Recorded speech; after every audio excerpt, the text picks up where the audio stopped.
আপনি কি জানেন ঢাকা বিশ্ববিদ্যালয়ের ডাকসুর ভিপি আর এজিএস আসলে কত টাকা বেতন পান এবং কি কি সুবিধা ভোগ করেন?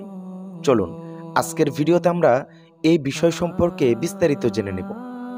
আপনারা সকলেই জানেন ডাকসুর নির্বাচনে ভিপি হিসেবে আবু সাদিক কাইম ও জিএস পদে এস এম ফারহাদ বিপুল ভোটে নির্বাচিত হয়েছেন।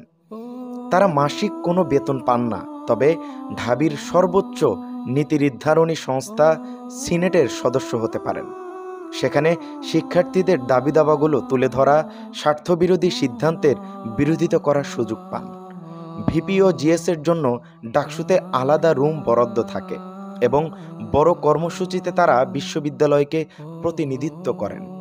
অর্থনৈতিক সুবিধা হিসাবে আলাদা কোনো ভাতা নেই, তবে সিনেট মিটিংয়ে তারা সম্মানী পান।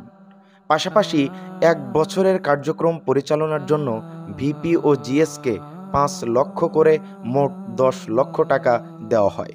তাহলে বোঝাই যাচ্ছে ডাকসুর ভিপি আর জিএস শুধু পদ নয়, বরং সম্মান, প্রভাব আর দায়িত্বের এক অনন্য মর্যাদা।